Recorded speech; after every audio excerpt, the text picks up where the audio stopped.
ఇక్కడ మన మల్లూరు గ్రామం వాస్తవ్యులు బయట ఎన్నో సంవత్సరాలు యోగా ధ్యానం ప్రాణాయామం ఇప్పుడు మనకు నేర్పినవన్నీ కూడా సంవత్సరాల తరబడి నేర్చుకొని అధ్యయనం చేసి అక్కడ మరి ప్రాక్టీస్ చేసి ఈరోజు మన ప్రాంతానికి వచ్చిన సందర్భంలో మరి వారిని ప్రత్యేకంగా అభినందిస్తూ ఉన్నాం. గతంలో వారు నన్ను కలవడం జరిగింది.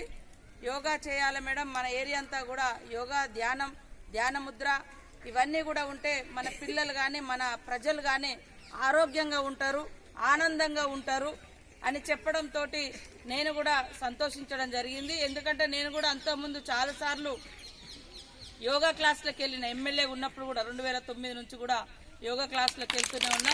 మళ్ళీ ఈరోజు ఒక గురువు గారి దగ్గరికి ఎమ్మెల్యే అయినాక మళ్ళీ కూడా ఈరోజు యోగా ఇక్కడికి ప్రారంభించడం కోసం మన హాస్టల్ వార్డెన్ గారు, మరి అదేవిధంగా ప్రిన్సిపాల్ గారు, మన పత్రికా సోదరులు, మరి మీరందరూ కూడా టీచర్స్, ఇక్కడ స్టాఫ్ అంతా, విద్యార్థినులు మీరందరూ కూడా మరి పొద్దున్నే వద్దామని అనుకున్నాము. కాకపోతే మరి కొద్దిగా లేట్ అయింది. తప్పకుండా రోజు మరి ఒక టైం పెట్టుకొని యోగా గురువు ఉన్నప్పుడు ఏమేం క్లాసెస్ ఇస్తారో, ఏమేం ప్రాక్టీస్ మనకు ఏమేమో అంటే ఆసనాలు నేర్పుతారో అవి రోజు కూడా మనం చేయాలి. ఈవినింగ్ టైంలో మీ అంటే పీటీ మరి టైం ఎప్పుడుందో ఈవినింగ్ ఉంటుంది. మార్నింగ్ మాత్రము ఈ యోగా చేస్తే మనం ఏం తినకుండా ఉంటాం, మనం ఎంటీ స్టమక్ కాబట్టి మంచిగా వస్తుంది. తర్వాత ఇందాక మన చప్పట్లు కూడా ఊరికనే కొట్టట్లేదు, చప్పట్లు కొట్టడం కూడా మనకు ఒక ఆరోగ్యం. ఈ 72,000 నాడులు మన చేతిలో ఉన్నాయి, ఈ వేళ్ల కాడ ఉన్నాయి. ఈ యాక్టివ్ అవుతున్నాయి. మీరు ఇవాళ చూసుకోండి, మీ మైండ్ కూడా మెదడులో కూడా ఇట్లా వైబ్రేషన్ లాగా మొత్తం అంటే కొంచెం యాక్టివ్ కనపడుతుంటది. ఇప్పటివరకు కనిపిస్తుందా? కొంచెము అలసిపోయినట్టుగా కొద్దిగా అటు ఇటు బాడీ, ఎందుకంటే ఆసనాలు వేసారు కాబట్టి ఈరోజు కొద్ది ఇబ్బంది అనిపించిన. ఇక్కడ ప్రభుత్వం కూడా అంటే ముఖ్యంగా మన భారత ప్రభుత్వం కూడా జూన్ 21ని నేషనల్ యోగా డేగా గతంలోనే ప్రకటించారు. ఆ ఒక్కరోజే కాకుండా ఆ ఒక్కరోజు నేర్చుకున్నది మనము జీవితాంతం చేస్తే ఖచ్చితంగా ఆరోగ్యంగా ఉంటాం, ఆనందంగా ఉంటాం, అందంగా కూడా ఉంటారని నేను చెప్తా ఉన్నా. మనం ఇందాక చెప్పినట్టుగా కాస్మెటిక్స్ ఇవి అవి పూసుకోవడం అనేది అవి ఏమంటారు కృత్రిమంగా బయటి ఫేషియల్ అంతా కూడా పూసినంతసేపే కనబడతాం. కానీ అది బాడీలో నుంచి వచ్చిందనుకో ఎప్పుడు కూడా బాగా కనబడతాం, గ్లో ఉంటుంది, అన్నీ ఉంటాయి మీకు అట్లా. కాబట్టి మనం ఏదో బ్యూటీ పార్లర్లో పోవాల్సిన అవసరం లేదు మీరందరూ కూడా. కాబట్టి మన బాడీని శుద్ధి చేసుకోవాలి. ముఖ్యంగా పొద్దున్నే లేవగానే వాటర్ తాగడం, వజ్రాసనం అని ఇందాక మనం వేసినాం. సార్ ఇంకా మీరు గురువుగారు ఇంకా ఉంటారు కాబట్టి చెప్తారు. అవి నేర్చుకోవడం మూలంగా మన బాడీలో ఉన్నటువంటి మనం తిన్న వ్యర్థాలన్నీ కూడా సాఫ్ అయిపోతుంది. దాంతో 50% జబ్బులు కూడా రాకుండా ఉంటాయి. కాబట్టి మరి వారి యొక్క సేవలను ఐటీడీఏ పిఓ గారు, కలెక్టర్ గారు, పత్రికా సోదరుల ద్వారా తెలియజేస్తా ఉన్నాం. ద్వారా ప్రతి ఒక్క స్కూల్ ఒక 5 days ప్రిన్సిపాల్స్ ఈవినింగ్ టైంలో పెట్టినా పర్వాలేదు.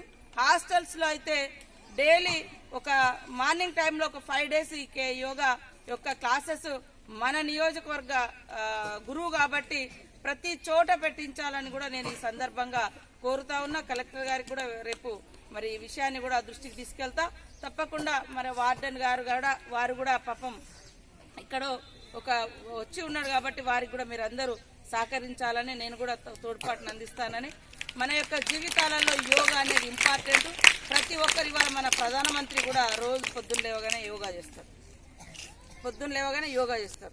పక్క రాష్ట్రంలో ఉన్నటువంటి నాకు తెలిసినటువంటి ముఖ్యమంత్రి గారు, మాజీ ముఖ్యమంత్రి గారు చంద్రబాబు నాయుడు గారు కూడా 70 సంవత్సరాలు ఆయన వారిద్దరు భార్య భర్తలు రెగ్యులర్గా యోగా చేస్తారు. ఆయన ఎప్పుడు కూడా ఈ జబ్బు వచ్చిందని అయితే ఎప్పుడు పడుకున్నట్టుగా అయితే నేను చూడలే. అంటే నేను అందులో పనిచేసిన అనుభవంతో చెప్తా ఉన్నా. కాబట్టి ఆయన కూడా యోగా చేస్తారు. చాలా మంది యోగా చేసినటువంటి వాళ్ళు యాక్టివ్గా ఉన్నారు. జబ్బులు అనేవి తక్కువ అసలు రానే రావు. బీపీలు, షుగర్లు కూడా ఇవి రావు. కాబట్టి మీరందరూ కూడా యాక్టివ్గా ఉండాలి. మీ మెదడు ఫ్రెష్ కావాలి, ఆరోగ్యంగా ఉండాలి, ఆనందంగా ఉండాలి. మాటకు టాబ్లెట్స్ వేసుకోకుండా, మనం టాబ్లెట్స్ వేసుకుంటే కూడా సైడ్ ఎఫెక్ట్స్ వస్తూ ఉన్నాయి. ఒక టాబ్లెట్ వేసుకుంటే ఇంకొక దాని మీద ఎఫెక్ట్ పడి ఇంకొక జబ్బు తయారవుతుంది. ఇవన్నింటికి నిర్మూలనకు మూలం యోగా ఉండాలి. మీరు ఫిజికల్గా కూడా మార్నింగ్ టైంలో యోగా చేయండి, ఈవినింగ్ టైంలో గేమ్స్ మీకు నచ్చిన ఆటలు ఆడుకుంటూ మెడిటేషన్ అవి కూడా చేసుకుంటే బాగుంటుందని కోరుకుంటూ మరి మీ అందరికీ విషెస్ తెలియజేస్తూ మళ్ళీ కూడా నేను ఈ 2-3 రోజుల క్రమంలో తప్పకుండా మళ్ళీ పాల్గొంటానని తెలియజేస్తా ఉన్నాను.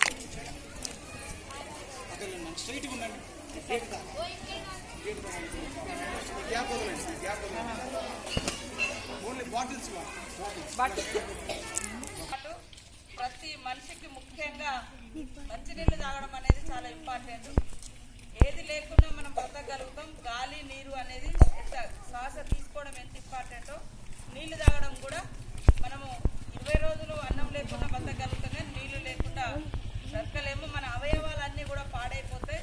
అదేవిధంగా రోజు అంటే క్లాస్ జరుగుతున్నప్పుడు ఖచ్చితంగా తాగడానికి ఒక బెల్ టైం పెట్టుకుంటే మర్చిపోకుండా, మనకు దూప ఇచ్చినప్పుడే నీళ్లు తాగాలనుకుంటాం, దూప కాకుండా నీళ్లు తాగుతూనే ఉండాలి. నీళ్లు తాగితే మన బాడీ కూడా యాక్టివ్ ఉంటుంది, మరి అంటే పొడి బారిపోదు.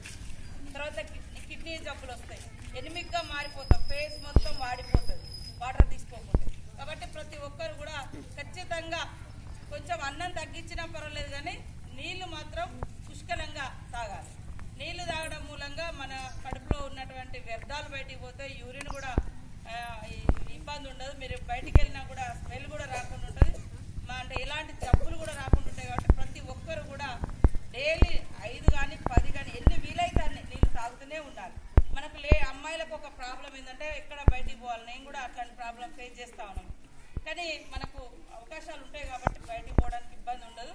ఖచ్చితంగా వాటర్ అనేది ఇంపార్టెంట్. వాటర్ తీసుకోవడము మీరు అందరూ మర్చిపోకుండా ఉండడం కోసం ఈరోజు వాటర్ బెల్ ఇది. ఓకే.